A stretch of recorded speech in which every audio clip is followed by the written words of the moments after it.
Amazing.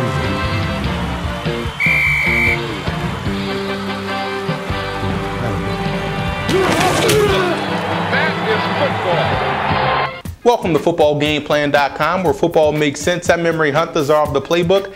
Bring you an NFL Week 2 preview between the Cleveland Browns and the Cincinnati Bengals. Let's look at Cleveland in this ballgame. Let's talk offensive football. They have to get a little bit more creative in the running game. I'm talking about running off tackle, running some misdirection plays, some counters, some sweeps.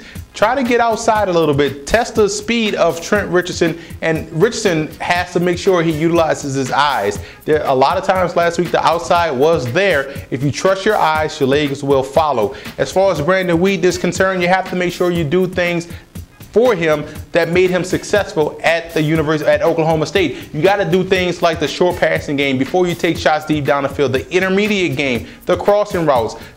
Get those guys, get that guy going early in a rhythm, and I think he could do a lot better than he did last week. Now you look at the defensive side of the football, they'll target Demetri Patterson, who's going to be filling in for the suspended Joe Hayden. So Patterson's game this week has to be A++.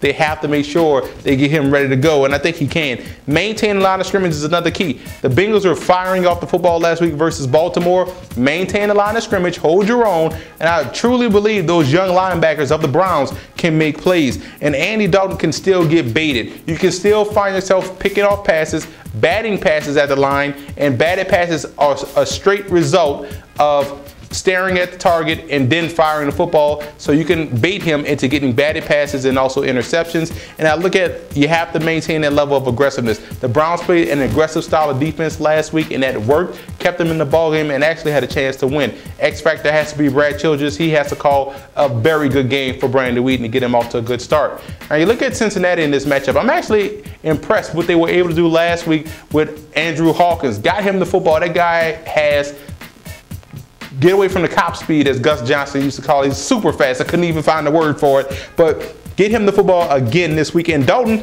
can't be late with throws. When you are a see-it, throw-it type of guy, you tend to be late, and that's what leads to batted passes on the ball being slightly behind the wide receivers. Also, keep up the offensive pace. I was impressed with the pace that the Bengals played with last week. That was very impressive. You have to keep up that tempo this week versus the Browns. And I look at the defensive side of football, they have to get off the field again. They did a good job of getting off the field very early in the ball game against the Baltimore Ravens. You have to keep doing that versus the Browns. Don't let the Browns take confidence offensively. And until further notice, you can crowd the box. Stop the run, force Weeden to make plays consistently through the air, and you can have a chance. Because I like the secondary matchup. You're actually in a situation to go big nickel. I like the safeties you have, and that could even help you in stopping the run. Go big nickel, get guys like George Ialoka, Jeremy Miles on the field as well, Taylor Mays.